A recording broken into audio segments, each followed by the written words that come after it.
It's not about saying things to get certain type of sound bites or to make it spicy or make it entertaining. I think that we have enough of that. It's oversaturated on the internet. We have enough videos and TikToks and Instagrams and, Twitter posts to do enough shock value out there. This is just pure honesty. This is truth that you cannot mask. No whining. No quitting. Overcome. Community. Teamwork. Tough Mudder. Tougher together. No excuses. Hey, to all my Mudder family, OCR brothers and sisters, and to you listening to this podcast right now. You're my peeps also. And I am your mirror man and host of Tough Mudder's No Excuses podcast, Sean Corvelle. In this episode, I got to revisit with a couple of guests that were on the podcast last year for our Juneteenth celebration, Monica Jones and Latoya Shauntay Snell. Two leaders in the fitness, health, and mindfulness industry, and entrepreneurs growing their own successful minority-owned brands. We touch on some of the latest hot topics like critical race theory, reproductive rights, menstrual health, empowering women and minorities, and that word that triggers emotions in a lot of people, woke. For me, I got to go on an exploration of humanity with Monica and Latoya, where we were looking to educate, learn, inspire, motivate ourselves as well as anyone listening by sharing our truths and perspectives on subjects that affect us all. Here's Latoya Shauntay Snell and Monica Jones on No Excuses. I am so happy to have you guys back here on the No Excuses podcast. The last time I had a whole bunch of y'all together, I called my superheroes, and we were talking about the whole Juneteenth holiday, which at that time was not a holiday. But then the day after we were talking about it on that recording, it became a holiday. That's how you guys became my superheroes, because I'm like, y'all did something. All of you did. And I have the two of you back, Monica Jones and Latoya Shauntay Snell. Latoya, we also had another podcast where we got to talk with each other and learn more about you. And man, it's since that time, y'all, a lot has gone on. And having you back today for me, because for people that may not be familiar with you guys are leaders in the fitness world. You guys are leader in to me, in training people, inspiring people, showing people how to be a better them, not just physically, but mindfully also, spiritually also, and then to contribute that towards life, towards our world.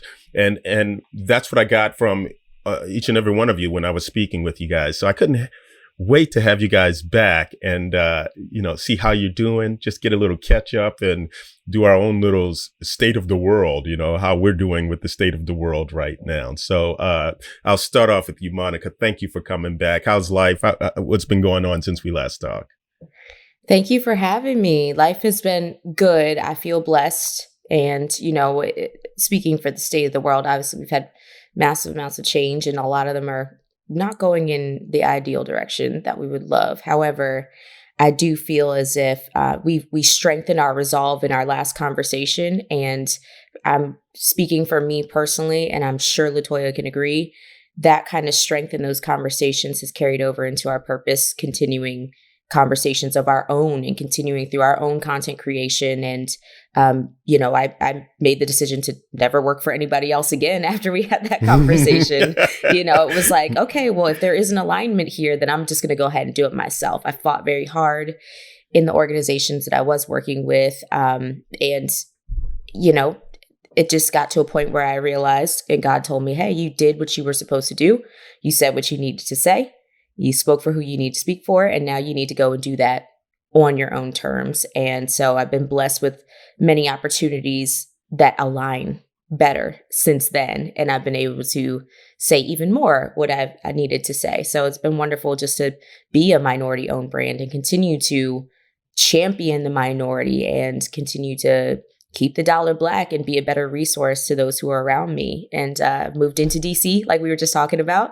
And I'm just looking for more opportunity to speak to people of color and to also allow for there to be a better, to be someone to continue to defend that voice and that need for us as minorities in the space of menstrual health, especially. So that's been my deepest mission since speaking to you all last.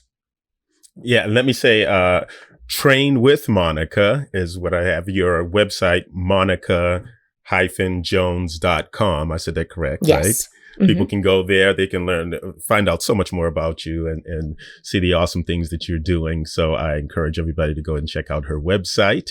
And we have Miss Latoya Shauntay Snell, who is, let me say yours real quick, runningfatchef.com, which if nobody knows you, they're like, what? Wait, can we say that? Running fat? Can you say fat like that?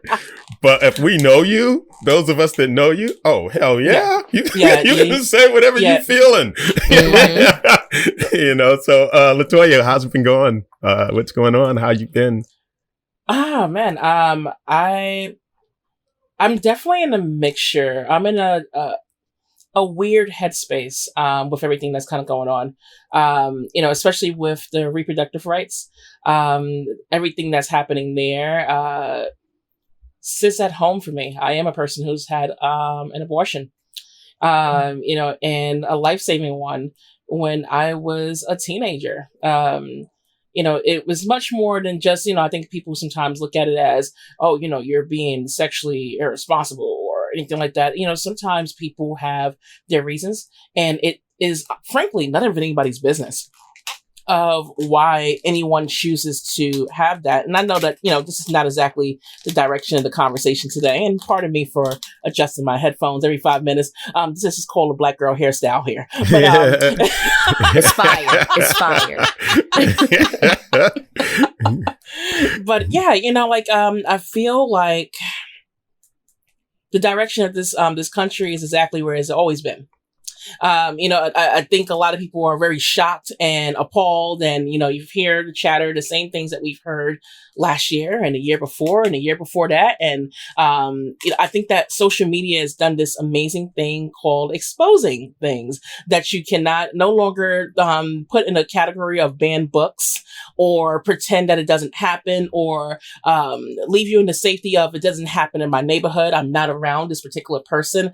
So that's the reason why I'm in this mixture of a headspace where I'm just like, we are exactly where we've always been. It's just that we're not able to disguise it or mask it, before, to be very frank, if someone serves you a plate of food and it looks appetizing and appealing, you're just like, wow, I can't wait to eat it. And then you take a bite into it and it's like, oh, this tastes like crap. We are now in the state of the world where we look at that plate and we're like, this looks like shit and it tastes like shit. And it makes people scared. They're not sure how to respond to it. For those who knew it existed, but they felt comfortable as long as they stayed within their lines, now it's coming to their front yard. You have no choice but to acknowledge it. It's at a place where this is where we've always been. Now, what exactly are you going to do about it? This is no longer the time that we can say we're going to put this sole responsibility and this burden on one particular person or a set of people. It is all of our responsibilities to share. So when I hear things from 2020 of allyship, a lot of performative allyship that happened during that time, that's sometimes trickled over to 2021 where people kind of, like a third of the people kind of like forgot, and then the other third kind of reverted. And then the other ones are like, I'm going to stay right where I'm at. And I'm going to keep doing this because I realize this is not just a fight for marginalized people. When I see that now, the way that things are changing, it's just like, advocating for Black people's rights is everybody's responsibility because it can actually affect all of us. Now I'm just like, I'm sitting back and I'm comfortable. It's almost like reminding me of 2008 recession where people are just like, oh my God, we're poor. We're losing our jobs. And I'm like, baby, I've been here. You ready to catch up? You ready to catch up? You want to learn how to deal with these poverty meals. So like for me, it's just like, when I see all of it, it's just like, it's a company you don't want. I would never ever want anyone who is not Black to know what it feels like, the burden of what it is to be Black You don't get to take this off. This is not a costume. This is not something that you can retire, like being a police officer. This is something that you wear every day, and you are harshly judged, and it's unfairly judged being in this Black skin. So when I think about where we were at last year to where we are right now, I feel like things are going to get a little bit worse before it starts to get better. And I think that is just the state of history. Anyone that might be a history major, we all know that a lot of us don't look back to see that we are, that we are doing the same things in our present, and we may repeat it all over again in our future if we're not willing to learn from it. The thing about people who are against, progression is that they're actually willing to look back, and they're willing to acknowledge that, hey, these things have happened, and this is how we can improve on reducing the progress. If we're not willing to do that as progressives, to look back and to say, hey, this is how we succeeded in the past, and this is how we keep this up, we're going to keep doing this vicious cycle over and over and over again. On a personal level, I'm forever thriving. I'm a Black girl. I'm a Black girl magic at this rate. The way I feel like is, as long as I honor my own personal truth, regardless of how ugly or pretty it may be, then there's no stopping me. And as long as I keep that up, the people around me or the people who don't even know me, as long as we can all share that energy, we're going to be fine. We're going to rise above all of this. So that's how I've been doing. That's awesome. Look, guys, don't even feel like you have to apologize for anything that you're expressing right now. Let's just put it out there. I can say for myself, my opinions on this recording are my opinions. Okay. I'm not representing anyone else. This is me talking of what I feel and what I'm trying to learn, even in this conversation, because I don't know everything. So if I say something that might offend somebody, that ain't my heart. So you can tell me that, hey, that's offensive, and this is why it's offensive. And hopefully I've learned and grown from that. That's what this is all about. You guys, again, when I spoke with you guys, I mean, you're all about social conscious. You're about caring about the environment and being mindful. And, we connect these through also the way we treat our bodies, the way we nurture and nourish ourselves. That's one of the connections I have with the Tough Mudder. When people come out and they do these Tough Mudders, I always tell them inside the circle there before they hit out there on the course that this is sort of a microcosm of life for you guys. You're here to exercise those social skills or survival skills, and to discover more of those tools that you have in you, so that when you're done with it here, you take it right back home and to your life, and you're better able to deal with those challenges that come at you then. That's what we're doing here. And anything that you bring up, I don't care what it is. It may be the shootings that have been going on. It may be the war that's going on in Ukraine. All of these things that are happening in our world right now, I personally look at as symptoms of. Now, we can talk about all the symptoms, but eventually we got to get to the cold, and figure out how do we address this cold or help this cold, or at least in any of my podcasts, I would hope to, if I don't have an answer, at least that we can all, by the time we're done with the conversation, have a direction towards an answer, towards being better. So with that being said, we will continue on. Once again, you bring up something. Let's talk about it. Give me your opinion on it. And the three things I was thinking before we even got here, and again, you guys, you take me where you want to go, was one, Juneteenth, of course. It's great that it is the holiday that it is now. For people that aren't familiar with it, I wrote down the Wikipedia definition. Juneteenth is a federal holiday in the United States commemorating and emancipating the enslaved African Americans. Juneteenth marks the anniversary of the announcement of the General Order Number 3 by the Union Army General Gordon Granger on June 19th, 1865, proclaiming freedom for enslaved people in Texas.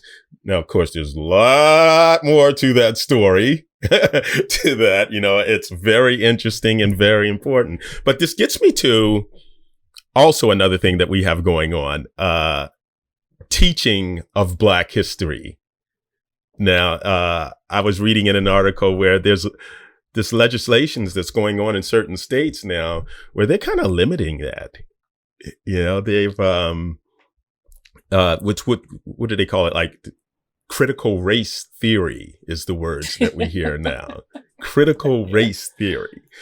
Let me throw that at you. I looked that up. What is critical race theory? Critical race theory is an academic concept that is more than 40 years old.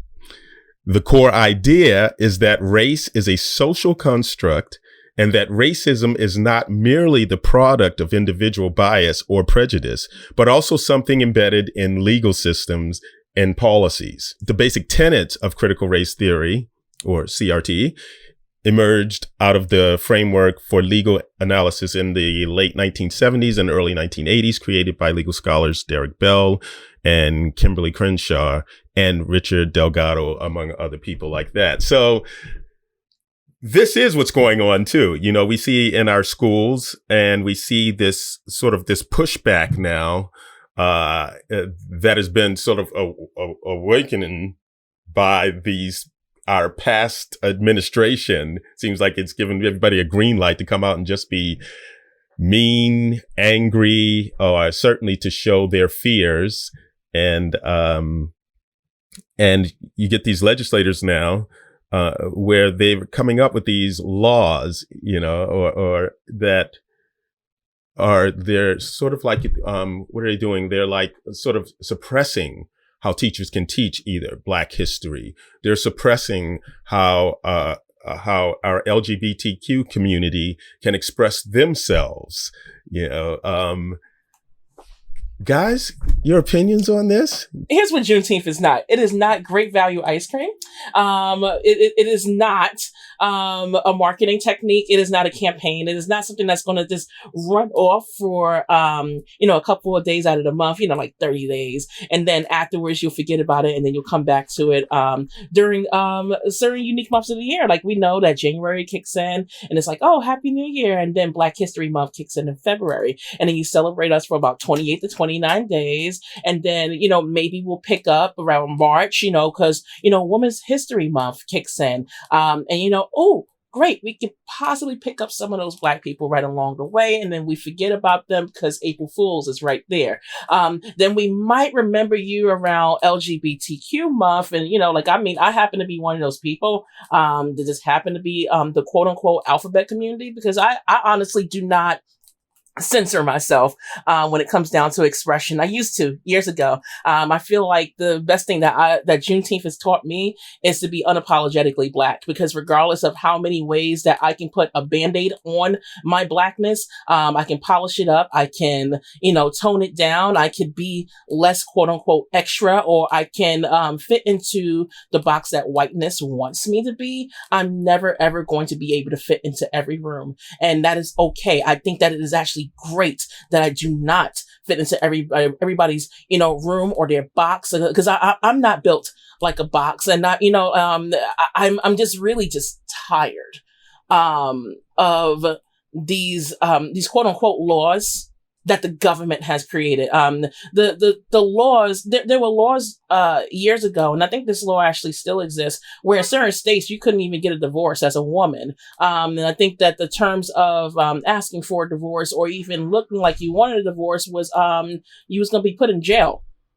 These are possibly laws that we still have that exist to this day. So when I'm watching these laws change all over again, or we're doing the reversal of Roe versus Wade, or we're trying to call everything critical race theory and then say that, oh, this is too much to put in our education systems and our children can't handle it. No, baby, it's you. You can't handle it. But so it's okay to pollute the water, but we can't just, you're not going to take credit for it, right? Oh, I'm sorry. So you put all this dirt in here, but you can't drink it? Oh, shame on you. Shame on you. When I watch other countries commit these atrocities, because every country, when I hear people outside of the United States speak ill of us, I'm like, baby, we all done something wrong. Every continent has done something wrong. But the difference with the arrogance of the United States of what we do is that we like to harass within and outside of our communities, and then we like to go and say, who, me? I didn't do nothing. What are you talking about? But me, why would I ever do that? Don't you know this is the greatest country ever? Like, we're like, make America great again. When has it ever been great? So when I think about that and how arrogant this country has been, is, and probably will possibly be for a while, maybe even after I'm gone, I'm not surprised about any of these things. And anyone that is, I suggest you to wake up. This is nothing new. This is just a remix. A lot of this has been done over and over and over again. When you have places like, like a lot of us athletes, if we want to, focus on the athletic sense, a lot of us athletes, I'm a New Yorker. We run around Central Park and not realizing that Central Park at one point was Seneca Village. And then, of course, we can't talk about that because that's critical race theory. We can't talk about Tulsa, a whole place. There was a whole community full of people that we call Black Wall Street. But we can't talk about that because, oh no, it's murder and genocide. And, no, but we're better than this. No, we're not. We're showing you exactly who we are, so I laugh because it's painful. I laugh because I am very angry. And for years, people like me used to, especially as a Black woman, the worst thing you can ever be told is you're angry. And I laugh at it because there's a lot of rage that sits here behind my smiles on a daily basis. And I have to ask myself, how long do I allow myself to be angry before I try to figure out a solution on how to work around the injustices that are set up against all of us? And it's not just Black people, but all of us as a whole. When we look at it realistically, race really is a social construct. And I know people are like, what the hell does that mean?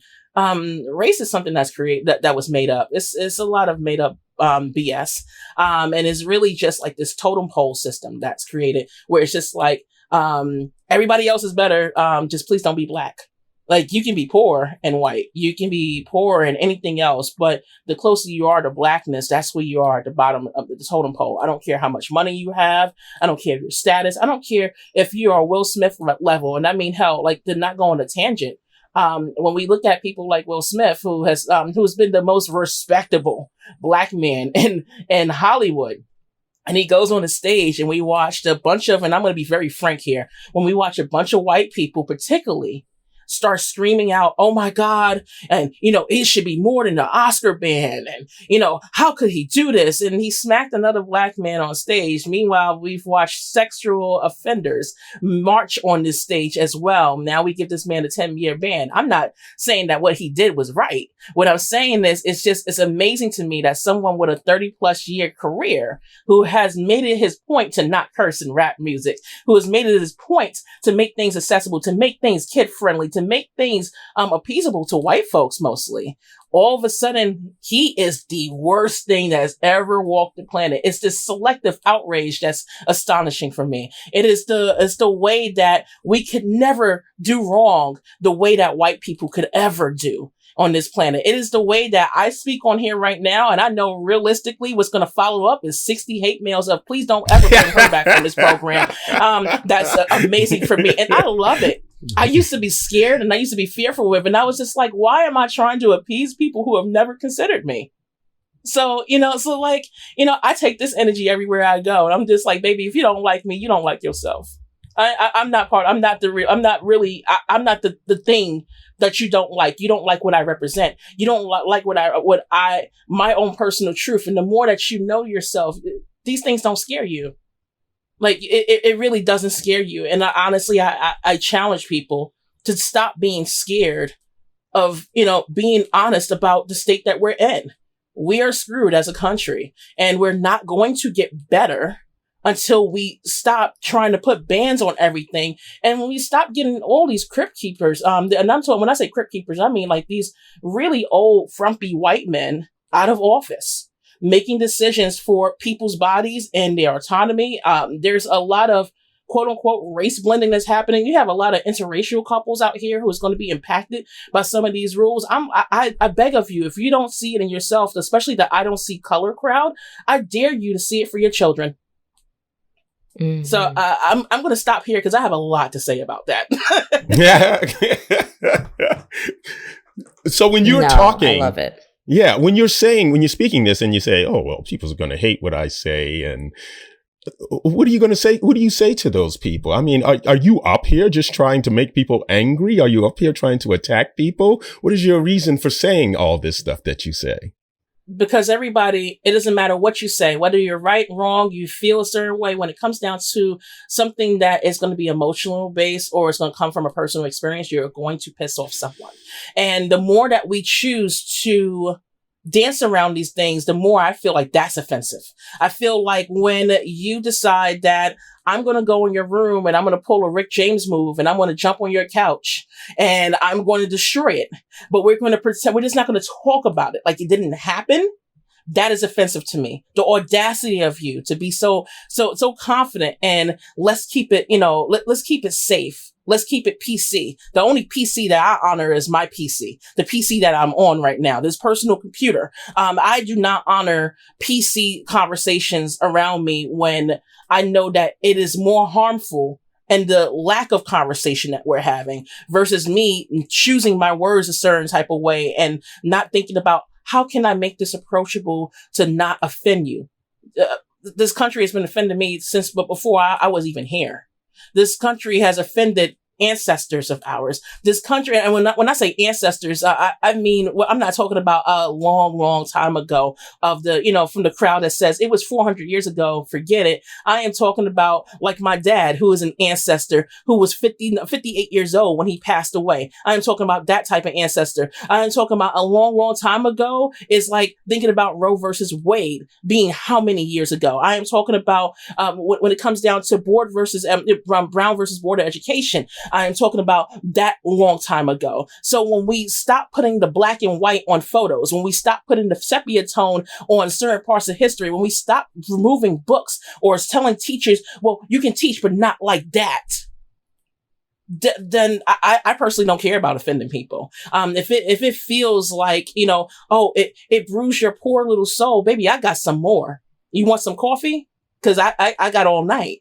It's not about saying things to get certain type of sound bites or to make it spicy or make it entertaining. I think that we have enough of that. It's oversaturated on the internet. We have enough videos and TikToks and Instagrams and, Twitter posts to do enough shock value out there. This is just pure honesty. This is truth that you cannot mask. This is truth that can be backed up with your history books that you like to ban. This is not about offending people. This is about getting to a real solution. The more that we play these, respectability politics with people, the more that we are going to be stuck here. We are in a stagnant state. And for me, at one point, it did hurt. I'm not gonna lie. Like, getting hate mail and death threats, things that, racists, that didn't want to be called racist. I called them diet racists or racist adjacent people that wanted to tell me that, oh, these things are not happening and you must be making it up because you're looking for a platform. Baby, I have other ways to make money. I have other ways, that I can be successful and thrive. We always gonna get it. Right. We're going to get it whatever way it's happened. And I promise you that a lot of the people, particularly social influencers, a lot of us who have had our platforms, we will tell you any day of the week, a lot of us are not getting paid our worth, especially when you are Black, brown, or indigenous. So for me, when I think about that, I'm just like, I'm in a state where I have nothing really left to lose. It is much more than just a brand partnership or having a platform where people are going to, admire me and say, oh, wow, that's the loudmouth that, I love so much. You'll forget about me in 15 minutes. Then what? So when I have my own truth and I'm honoring my own truth and I'm honoring my own voice and I say the things that's scary, because this is always scary for me. I don't care how much of a loudmouth I am. This is always scary for me to know that somebody can dox my address. People have literally pulled up my social security number and put it up on the internet. People have put my whole address on there. They put up my kids' information on there. When I know that that is my reality, baby, what else is there to lose? Because all it takes is for some fragile person on the internet to feel pissed off or some type of way, and they don't know me. They've never sat down with me. They've never broke bread with me. And all it takes is for them to feel some type of way because I'm infringing on their feelings. To hell with you. To hell with you. This is not about, about making sound bites. This is about real human rights. There are people in different communities. This is not just about race. This is people who are part of the LGBTQ community who are not allowed to participate in certain sports. If you're in powerlifting, like one of the sports that I love, powerlifting, does not allow certain types of trans athletes to perform. If you are a runner like me, there are certain types of athletes who cannot perform in school. In school, we're telling people, hey, we want you to learn and we want you to grow and thrive, just not like that. We're telling people they don't deserve to actually get health coverage, just not like that. If you change who you are, then we'll respect you. But all this fine print, it makes me angry. So to those people who feel some type of way, or they feel like I'm just doing this because, I need attention, or, I'm begging for a platform, you can kiss my ass. Just like that. When you say that, they'll forget about me in 15 minutes or after this is done, other than the people that are just, love to live in that world of hate and want to threaten you in some kind of way, or anybody that again addresses that fear in them. It's like, to me, the important thing is that it's not so much you as to what you're saying, and that there are a chorus of voices that are saying what you are saying, that are echoing this, so that people hopefully get past the individual, listen to what this person is saying. And right. And it made me think too of there's a great quote about history, and I'm going to paraphrase it, but of course, if we don't learn our history, we're doomed to repeat it. And that's exactly, I think, what you're saying in this message here. The chorus of messages that go out there, all of a sudden we hear this word woke. And I thought woke was like one of those new trendy words that somebody had just invented. But again, I was looking it up and it's been around since 1948. Quick definition. Oxford calls it alert to injustice in society, especially racism. And then Merriam-Webster says aware of and actively attentive to important facts and issues, especially issues of racial and social justice. Now we can sit here and we talk about social injustice, these things that are going on in our world. You don't have to be a genius to see this, and certainly there are people who will just close their eyes to it, close their mind to it. So it's good to have people that can influence awareness on this stuff. But then what's the solution? I mean, what do you do to change this? It's like, what is your contribution, Monica? How do you feel? What do you do? How do you get up every day and get back out there, stay motivated to live your life and address these things? Yeah, I feel fortunate to have been able to change my environment. For me, especially since our last conversation, Sean, I started to realize a lot of things about my life and about the environment that I was in, that it only empowered me to a certain point. Right. It was great to be in social media and to have built up a community, especially of women who were so appreciative of my ability to represent them in spaces that they weren't seeing themselves and seeing women that looked like them. And then I hit a ceiling, because at that point I was like, oh, representation's cool, but work is really not actually being done within these organizations.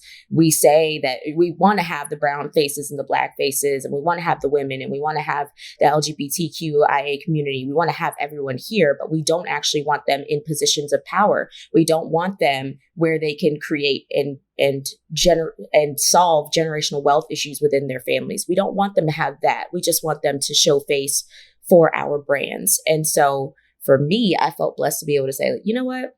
I'm done with this. I feel like I've been in a bubble in Arlington for the 10 years that I've been here, it's time for me to move where I can really be a part of culture and be able to stand beside and listen to and continuously be in conversations with people who have similar experiences so that we can continue to circulate those dollars in our community, so that we can continue to amplify each other's voices, so that we can ensure that when something comes out, you know, whether it's critical race theory or it's just someone's general opinion of the state of our social and economic place that we are in the world, that we can strengthen our resolve together so that we can protect one another, so that we can continue those conversations without feeling gaslit and without feeling as if, you know, it's no longer a significant conversation to be had, so that, you know, I'm not the only person in the room who's expressing when something is offensive or when something is generally wrong or when something is literally life or death, because we're continuing to allow people to, you know, basically censor the things that we're saying. Like, someone else is in the room with me and able to help me strengthen that voice and strengthen what it is that needs to be said. So when I moved into DC, it was a part of an entire emancipation for me. You know, I think that people it's a rude awakening for women, especially white women in America right now, when you realize, oh shit, like I can't have an abortion if I want one. Like, I can't, no matter what my situation is. It's not just about, you know, what's unfair to Black people at this point. Like, my rights are in danger. I said this a long time ago. And it was one of my first posts that I put up after George Floyd was murdered. And I basically said, no one is safe as long as prejudice goes unchecked. Nobody. So it may not be your time right now to feel like the victim, the underdog, and the poorly treated, but it's coming. Because at this point, if we don't check the people who continue to make these decisions, and if we don't, you know, continue to get people of color, minorities in general, in these spaces to make decisions, then we're all in huge danger, just like Latoya said. And so my contribution is my voice, but it's also where I spend my money, who I allow to put their ideas out into the universe unchecked, and what it is that I decide to do as a business owner myself. Who am I serving? Who am I making it a point to give my effort to and to make feel seen? You know, I think right now, the country, we're just poking the bear. I think that everything that happens when it comes to re-exploring and overturning and doing these things is literally just a ploy to get people riled up and make them think that there's some sort of hope for it, and then to crush that hope, and then to allow for there to be chaos so that the dollars can continue to climb and the expenses can climb. And then we can start pushing out minority groups and making more room for those that they want to see at the top, which is predominantly the white population. And of course, those who are either middle class and above, but they're making life, the government is what I mean, making life so difficult for everyone. It is at everyone's expense, their mental health, their physical health. And we're enslaved in consumption at this point. So no matter who you are, you're in danger if you don't start taking a stance on something and doing it daily. Not just, you know, oh, you know, this is in the news today, this is on my timeline today, might give my opinion, might not. If you're not in your household having these conversations with your children, trying not to, you know, protect them from what's going on in the world, or if you're not having these conversations at work, checking somebody in the instance that you can when they're saying something that is offensive, if you're not doing those things and taking a stance and understanding what you value and making sure your actions reflect that, then you will continue to feel the inflammation of what's going on. It comes in little waves of stress, lack of sleep, you know, poor relationships, poor communication, and then it erupts into something that just overtakes your life. It doesn't matter who you are. So, you know, my contribution is doing everything that I can in everyday life, literally making sure that I do what I can to continue to empower minorities and continue to educate and strengthen the voice of those around me so that we can make sure that that conversation is continued, because this is a battle that's not going anywhere. It's not. We poke the bear. The government pokes the bear. Media pokes the bear. It's literally just a ploy. We're not, at this point, we're just sinking deeper and deeper. Like, our environment around us is literally dying and we're just going to do it until there's nothing left. It's not necessarily that, and I hate to sound hopeless, I'm sorry, but it's not necessarily that we're going to see some, it's like, in the superhero movies when like, take Endgame, it was like a mass genocide, basically, is what happened. And then we try to regenerate life. That is what we are up against at this point. If people don't start to change the narrative, if they don't start to do things in their everyday life to change the inequalities of society. Now, what I heard in there was a couple things. One, there is no one thing to be done that is a solution. It's lots of things, I think. One, I've talked about it before. It starts with yourself. One, I know when I'm looking at people and saying, how does this person do that? How do they know they're doing that? I always get back to, am I doing something that I'm not noticing? What am I doing like that, like they're doing? How is it that they can't see that they're doing that? Am I doing that with something also? So I relate that to getting back to ourselves. We got to look into ourselves. We have to make ourselves better. Now, whether that be, and please don't let this sound like so light or trite or anything like that, but whether that be through our fitness and what we eat. That stuff plays more importance in the way that we live, think, process, connect with people than we know, but it does. That's one of the important things that both of you contribute to this society. And again, to a solution to us getting better. It is about that community. And when you hear community, that you just don't think that, they're all wearing the same t-shirts. They're all the same color. They're all the same gender. They all have the same likes and dislikes that I have. That's not what a healthy community is all about. It opens itself up to changes and differences. And what we lock on is that humanity, that likeness in humanity to survive and be conscious of each other and be kind even, I would say. You guys talk about that in what you say. I hope you hear it. I'm sure you do, but I want other people to hear it in our dialogue, that we're not just up here, guys, preaching doom and pointing fingers at anyone, but we're saying, hey, look what's going on. And here are the guardrails that we got to work within to go into this direction of solutions, of being better, of paying attention to how you affect people by your behaviors.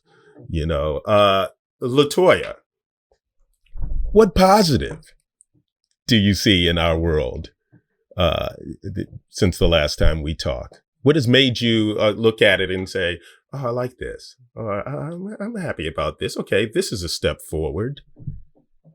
I think we're reaching a place where we realize that diversity is not such a dirty word, and is actually a solution. That's what I feel like we are slowly inching towards.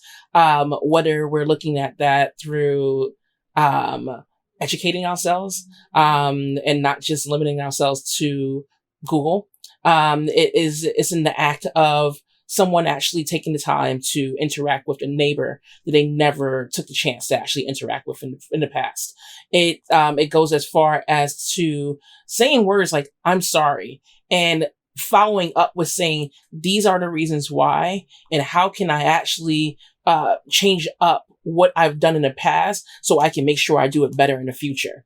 I think that sometimes that we can be hit with so much information, and it is very easy to look at certain things. And I think sometimes when people hear me kind of get very, I call it passion. Some people may call it emotional. When I get very passionate about these type of topics, people sometimes look at me and say, whoa, you're really scary because you're just putting it all on my face. And I'm like, this is not to call you out. This is to call you in. Now, it may sound like a call out because it's going to sound very violent. It's going to sound very abrasive, and it's going to be very much in your face. And it is not going to be as sugary as maybe other people may do it. But I hope that it is palatable enough that you're able to take a moment and dissect, the layers that come with it. You're able to dissect the rage. Sometimes we're given certain things, and we may not like we may not like the way that it comes out there, but when we have a little bit of time, we let it linger.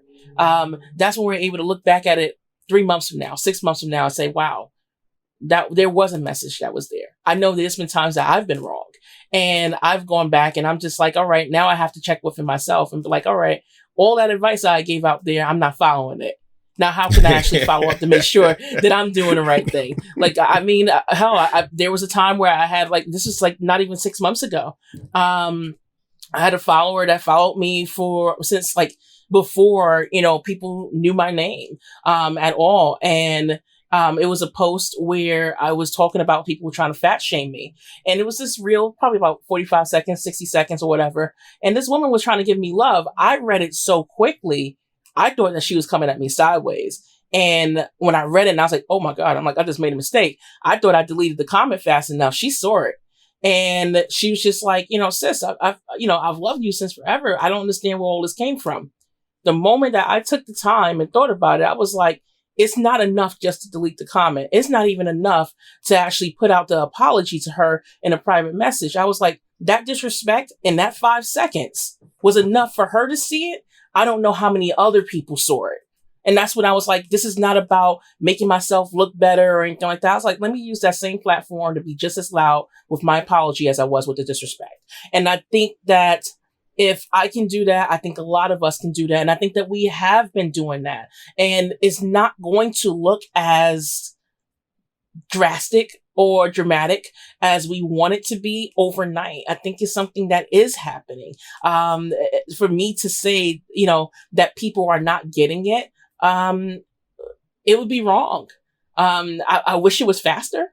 But I do try to hold on to this level of optimism that there are people who are actually getting it. When I travel and I talk to someone and I realize that I have certain biases in myself, where I looked at some guy who, white guy, big beard, American flag, everything in me was screaming like, oh, okay, Confederate, and I realized after I talked with him for 5 or 10 minutes and I'm like, oh, baby, you just stereotyped him the way that somebody would have stereotyped you, and turned out to be sweet as pie. And I realized in that moment, I'm learning, I'm growing. And I think that's a positive when we can be that level of honest with ourselves. That's the true allyship. That's the true growth. That's the true process.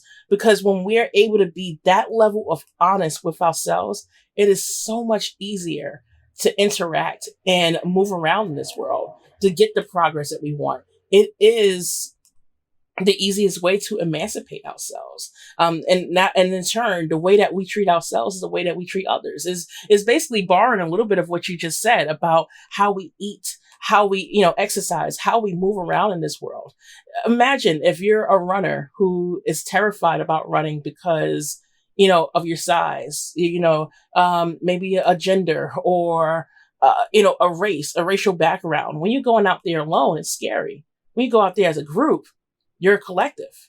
Now, that fear that you have, maybe it's still there, but it's not as much when you have somebody else on your side. But now that group grows from 1 to 2 to 10 to 200 to 2,000. You're not out there by yourself. You're not out there alone. And next thing you know, not everybody looks like you. Not everybody has the same backstory. Not everybody has the same struggle. Not everybody has the same positive experience, but you're moving as a unit. And that's what makes it beautiful. That's what makes it positive. And for me, that's what I hold on to. That is the thing that keeps me going. If there was not a little bit of light that I could hold on to in this, there's no way that I could do this work. There's no way that I this is much more than just a career to me. If I decided I was going to drop sports and not be an ultra runner or, go into obstacle course racing or any of the crazy activities that my mom, is terrified of me doing, I would still be advocating because it's in my DNA. And I feel like the cause and the fight have to be larger than you. If you only look at it as how is it going to benefit me? It benefits none of us. How is it going to benefit all of us? And you may not have the solution, but if we all just pick up our piece and we put down those places of, hey, this is what I'm great at. Here's my weakness. Can you help me enhance this weakness and turn it into something stronger? That's how we actually do this. We see this at Spartan races. We see this at Tough Mudder events. When, for me, I am the worst with climbing a wall. And I get in my head and I'm just like, I'm a plus size girl, and I ain't just like any type of plus size girl. I'm a 285, 295, plus size girl. And someone out there in the course would be like, I don't care. You got 3 people? Okay, cool. I want you to step onto my, put your foot on my, on my hand. And if somebody else is pushing me up on the butt, I'm like, baby, I just met you, but it's okay. They're pushing me up on this wall. And before I know it, now they created a platform. They created a ladder for me to be able to get up and get over that hurdle so I can continue on with my course. That's what we are in the world. Like, it's not just a United States thing. As a world, as a collective, we have to be able to help each other, to acknowledge our strengths, to acknowledge our weaknesses, acknowledge all of those nuances and factor it in on how can we improve this situation. But we have to acknowledge that we have a problem. The more that we try to mask it, the more that we try to put makeup on it, when everything is washed away, we're still stuck with that problem. How can we stop putting Band-Aids on these infections? How can we actually treat the problem? And for me, I feel like because all of these things are being exposed, and we're no longer being as creative at covering these things up, even though they're trying, we're moving in the direction that we need to. I love your example of climbing the wall too. I mean, there's been I used to take all my equipment when I was done at the start over to our half pipe, which we call Everest. And you used to see all the time, some huge person might be coming. And then what came to mind too is Eileen Boyer. She's a lady that's ran a few of these events, and she has the brittle bone disease. And her crew and people that are there that don't even know them, they'll build that ladder to help get her up top. And then there's this roar and this cheer that goes on. Everybody's looking back, what happened? And the story goes on and stays with people for the rest of their lives. But part of that too is the individual, how you, Eileen, how you, Latoya, and whoever else that is out there that's making that effort, how you're living. And people get to witness that, because witness strong. You can talk to people, you can talk their ears off. You really can't tell people what to do. But through witness, when they feel you, they got a connection to you or what's going on there, especially if it's that love that's there. Oh man, then that settles in. Then that becomes hopefully, what I would like to call that, muscle memory, spiritual memory. Monica, what's going on that's making you happy? What do you love that you're seeing going on in our world, in our United States, in your life? I honestly, I feel like the disruption is a good thing. It is necessary. I don't want to say that the negative is the positive, but it truly is. I think that, whether we're counting a pandemic or we're counting in just everybody's collective experience of negativity, no matter who you are, it's really started to create an understanding in us that we've been doing things that are against our general nature for a long time because society has told us to. And a lot of people are now speaking up, not even if their goal is influence, but they're speaking up and speaking to their experience so much so that we can relate to it and say, wait, you're right. For me, especially, it's, I struggled very badly with PMDD my whole life, and I didn't know I had it until my 20s.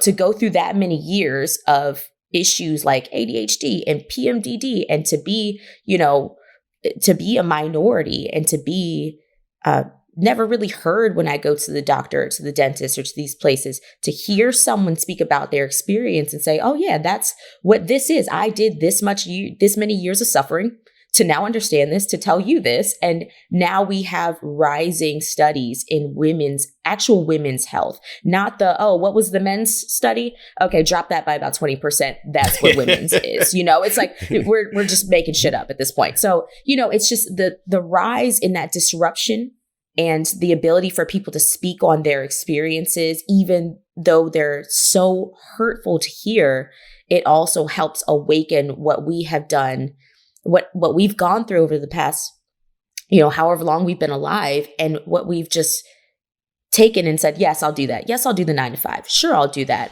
I'll accept this many pennies for, work that is worth way more than that. I'll do these things. And it's because people are now sharing the information that that's wrong. And yes, we're pissed off. We're fed up. And I think it's so important because so many people have been taking their health back because of that. They've been taking their mental health back because of it. They've been saying no to things so that they can say yes to themselves. And the more that we say no to those things that don't align and yes to ourselves, the better we can be aware of who we are, what we believe in, and then what we need to do to reflect that. So whether it's, like Latoya said, joining into or creating a community and being happy with, oh, this is my two people told two people. And now we have so many like-minded individuals with different experiences exposing us to different walks of life and allowing us to know that there is more out there than our own experience. It strengthens the things that we need to change about society and that we need to change in our general systems. So I think that the negatives are a positive because now being a little pissed off is important. Seeing it and exposing it and then bringing more light to it. And just, the Great Resignation, I was a part of it. I mean, just being able to say, hey, like, I don't want to do this song and dance anymore. I want to make sure I do something that literally reflects what I believe in. And it is exactly what I want. It could make me thousands and thousands less dollars, but at the end of the day, my soul is full. I feel as if I've done what I needed to do and my purpose is being served. Maybe it only fell on 3 ears instead of 3,000, but I'm going to tell you what, those 3 ears, it saved somebody and they will save someone else and we'll continue to go stronger together. So I see so much positive in movements like the Great Resignation and just the outrage that's going on in our country and in the world, of course, because of the fact that we've become human beings again and we're living our own experiences. We're saying yes to the things that align and no to the things that don't. And it's never perfect. We don't go through every day and say, okay, I know that having oatmeal is better for me than a donut for breakfast. But sometimes you want the damn donut and you can have better judgment because you've taken the time to say yes or no. You've made that decision for yourself. You decided what you're going to consume both on the internet and within your body. And then it causes a snowball effect of more positive choices. And your life is not perfect, but it continues to align and go in the direction that you truly were, what it truly is meant to be.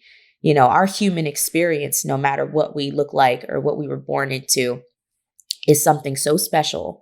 And I think that people are finally starting to take that back and realize it. Like, this is my only time here. I want to make an impact by caring about myself first so that I can best care for other people. Yeah. I love what you say, the donut, oatmeal metaphor to me, because sometimes you can't skip donuts. Well, but donuts to me represents anything that we might be ignorant. Some people don't even know that donuts aren't good for them, so it's like when you're educating them and telling them exactly what donuts do for you and don't do for you and what good eating does do for you. Okay, so now they know. They're not ignorant anymore. But you know what? Still go and make that choice. Hey, yeah, exactly. Like, I'm going to educate you so you can make the choice. Bingo. Exactly. And I'm going to tell you, as a person who's imperfect, I make that choice often and I choose the donut often. Bingo.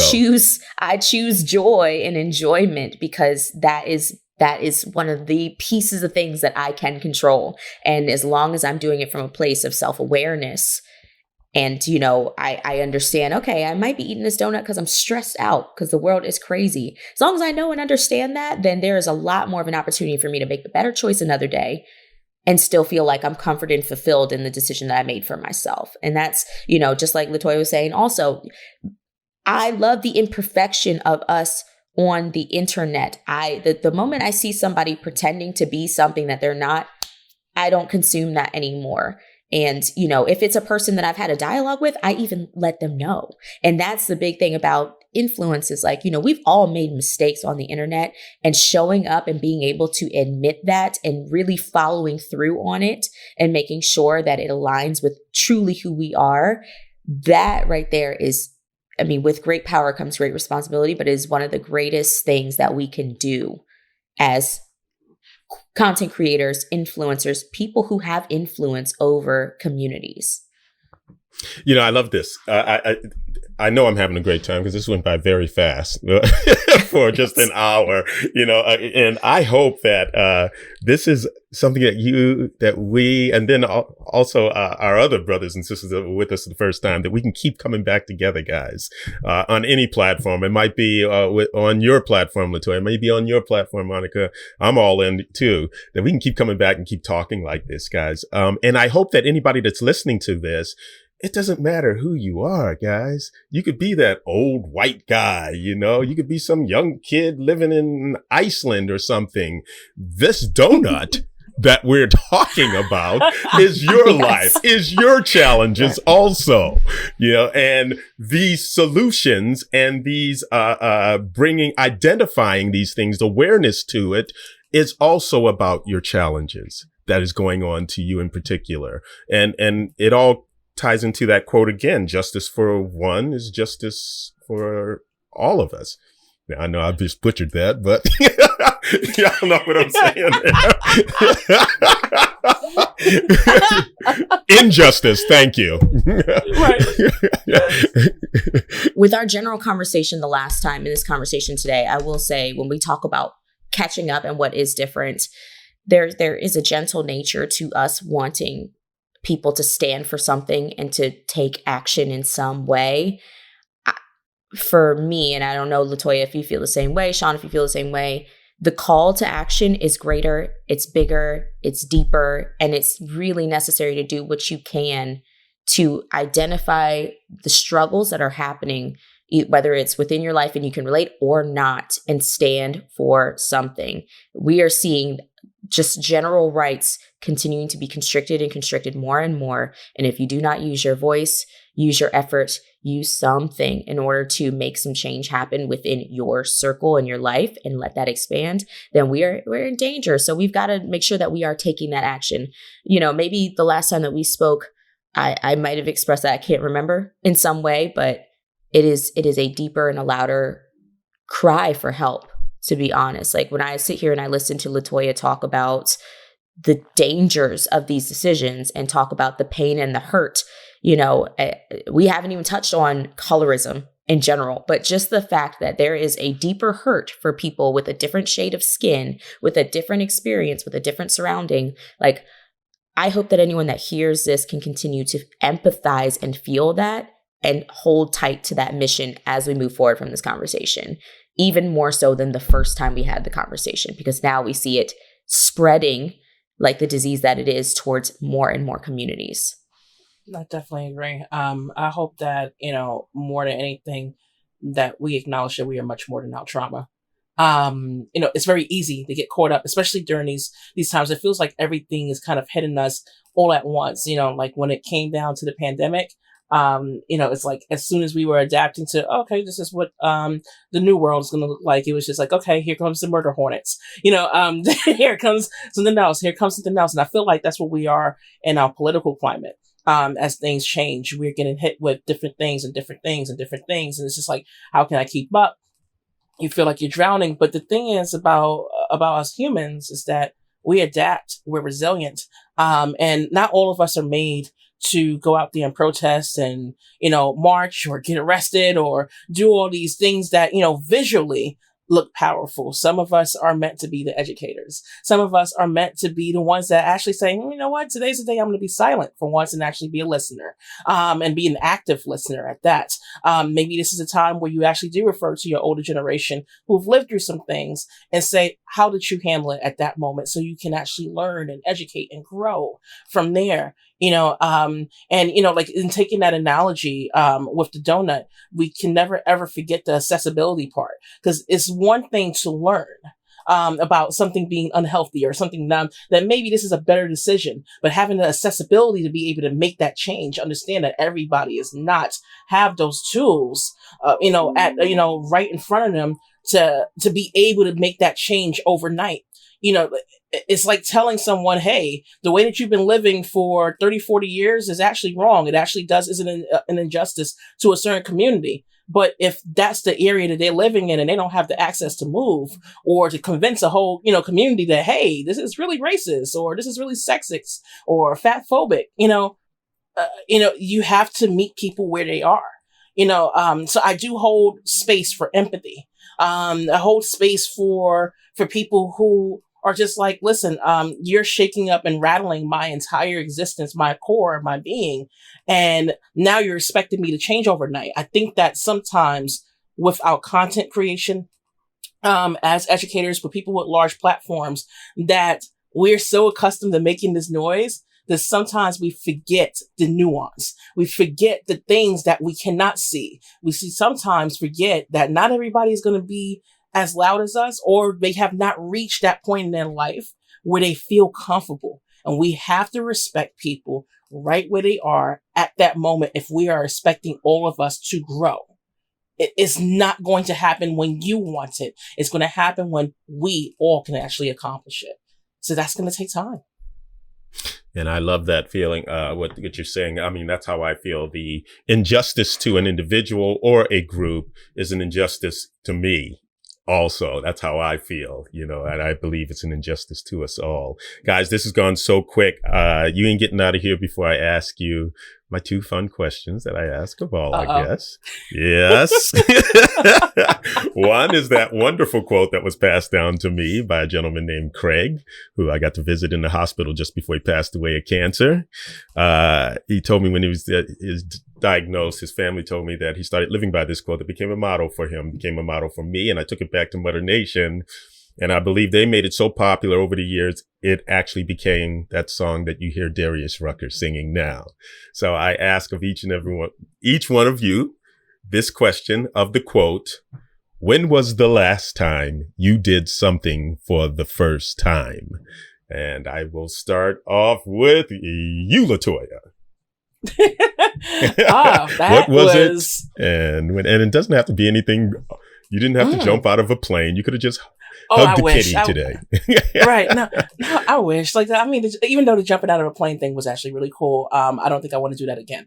But the last time I did something for the first time was actually 2 days ago. I just finished a duathlon over the weekend. My plans had changed. I was supposed to be doing a first time triathlon, in-person triathlon. Because I've done a triathlon before, but it was during the pandemic, and of course we had to be creative then.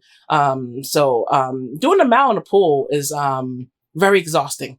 But I will say, because of my health issues, I have polycystic ovarian syndrome and endometriosis. And to not be graphic on here, it is very, very visual. I did not want anybody to think that there was Jaws in the water. So I decided that I was going to change my division from triathlon to duathlon. And it allowed me to do the run, bike, run.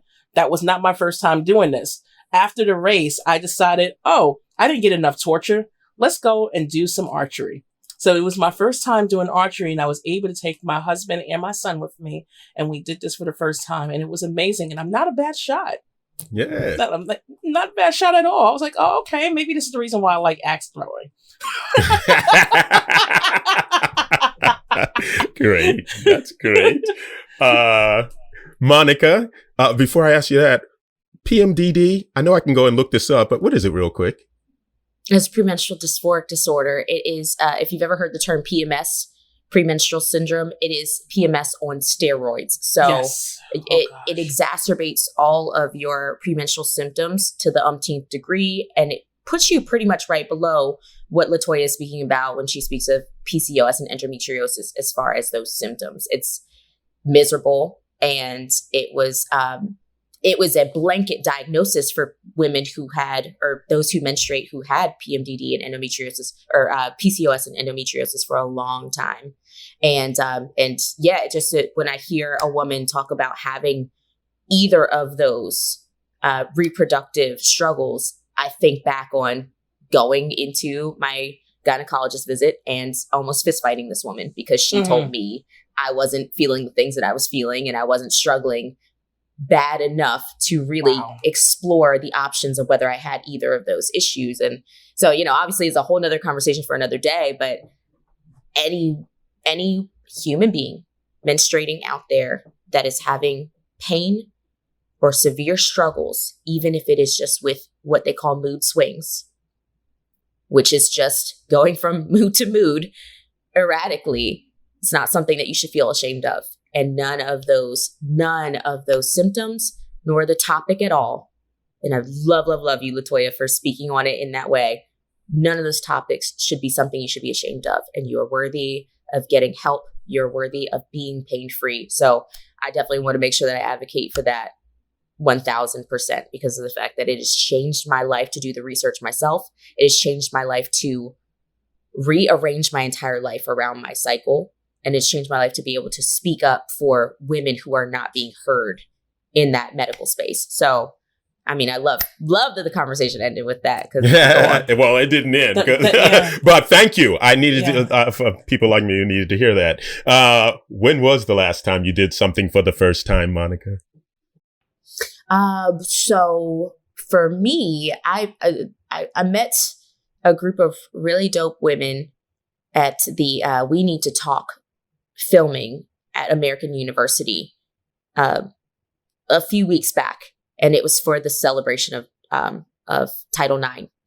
And so they filmed that at American University, and after that conversation, I pitched a podcast, a women's podcast, to one of the producers of the network. And it was the first time that I've ever pitched myself for anything, if you can believe it, being in this space for 7 years now. But it was one of those things where I finally took a passion that I felt from doing the Under Armour Women's podcast and decided that I was worthy of leading the charge on something like that and suggesting that we continue another women's podcast for, female athletes, female coaches, and those who are in the profession of helping athletes and coaches. So it was not about the outcome. And I think that that's a big thing, is understanding, same with, whether it's archery or anything like that, it's not about the outcome. It's about taking that initial step, even thinking the idea of something is possible, approaching it, feeling like, you're worthy and feeling like you're qualified. Oh my gosh, the word qualified or ready, those things to have actually just felt strong enough in my resolve to do that was a big step. So it actually started it was very Shonda Rhimes' year of yes. It was definitely giving year of yes. So it was dope. Awesome. All right, guys, my final question to you. Okay, so you're out there doing your thing, outside, running around, maybe doing a little jogging, maybe doing a little hiking. You come across that lamp laying on the ground, pick it up. You do what everybody does with the lamp, wipe it off. Out pops me, the genie in the lamp. Been in there for millions of zillions and trillions of centuries. So happy that you finally freed me that I'm not going to give you 3 wishes. I am going to give you the ultimate gift. In this moment, I am going to give you the ears of the world. In this moment, the world's going to stop what they're doing and they're going to be listening to you. In this moment, Monica, what do you say to the world? Be kind to yourself so that you can be kind to others. That's it. I've spoken about the fact that people are discovering their needs and saying no. That is the only way that we can create space for others and treat them the way that they should be treated as human beings, as if we can do that for ourselves. And I think it's just a huge thing that we're missing. If we don't take care of ourselves, be kind to ourselves, even most importantly with our internal dialogue, then that dialogue will never come across consistently the way that it needs to towards other people, especially different people. So be kind. It is the root of where we need to go in a direction in humanity. Be kind to you, treat yourself well, and you will be able to do that for others. You will be able to fight this long fight that we have ahead of us. Latoya, Shauntay, Snell, you can hear the world whispering to each other. Shh. I think Latoya's about to say something. What do you say to the world in this moment? Compassion and confidence is a practice. It is not something that we just have. Lately, I've been doing a lot of content surrounding body image and health issues, stigmas, belonging to a community when you don't feel like you belong, feeling like an outsider. And the words that I get a lot thrown at me is the ability to have compassion for people who sometimes people feel like they don't deserve to have compassion, particularly giving hecklers a platform sometimes. And when it comes down to this layer of confidence of, because sometimes people look at me and they're just like, you're close to 300 pounds. You shouldn't have that level of confidence. And I believe that both of those things are things that require practice. It is not something that you just wake up in the morning and you have. It is something that you practice on a consistent basis. It is a tool. There are times where I would love to just turn around and rip somebody else's head off. But I do remember that at one point in time in some type of thing, I too was a heckler. I was a person who have said nasty things to someone and made someone feel horrible, make them feel terrible. I've talked about people's body image. I am not above it. I've talked about people's body image. I've talked about their education.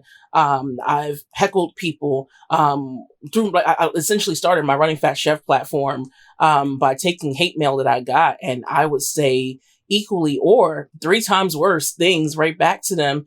And it took for me to actually engage a person when I was genuinely curious of why they were saying the things that they were saying. After I realized that the person that was talking about my body image was actually larger than me. And I said, why did you say that? And he was just like, you remind me of my mother. And I realized that sometimes the things that you do to celebrate yourself could be somebody else's revelation, and it can be really damn scary. So through that, I've learned to have compassion a lot more than sometimes that I actually want to. And it actually feels better than just kind of taking that punchline sometimes for like 15 seconds. It feels good, but then you're stuck with that message. It doesn't matter how many ways or creative ways you have it. And I come up with puns like nobody's business. But in going the harder route, which is exploring and saying, hey, you know what? Maybe I do want to actually give you 5 minutes, or having the courage to actually walk away. Sometimes it's the strongest thing that I can do for that moment. And having that confidence in myself to say that I am able to do it, I am able to carry it out, even if I do not know what I am doing, but I am practicing it every day to see if that tool actually works, if I can use that, and I can become better than this moment. That's a gift. So I ask people, practice compassion, and please practice confidence. Confidence is not something that you just wake up with. We're not walking out the womb saying, hey, I can do everything. When you are forever learning, you are forever an educator. You're also a student. Practice those things. It makes you a better person. Guys, it'll sound corny, but everything I've ever experienced, I feel now and will experience about love. Y'all are all up in it. Thank you for being on the show for me. Thank you, guys. You can find Tough Mudder on Facebook and Twitter. That will be @ToughMudder, or on Instagram, also @ToughMudder. Please remember you can find this podcast, No Excuses, on wherever you listen to podcasts. Guys, subscribe. Let me know what you like, what you're not liking, and I will be including you as much as possible and even more in the future. Inspirational. Inspired. Inspire. No excuses. Motivational. Be motivated. Motivate. No excuses. No whining. No quitting. Overcome. No excuses.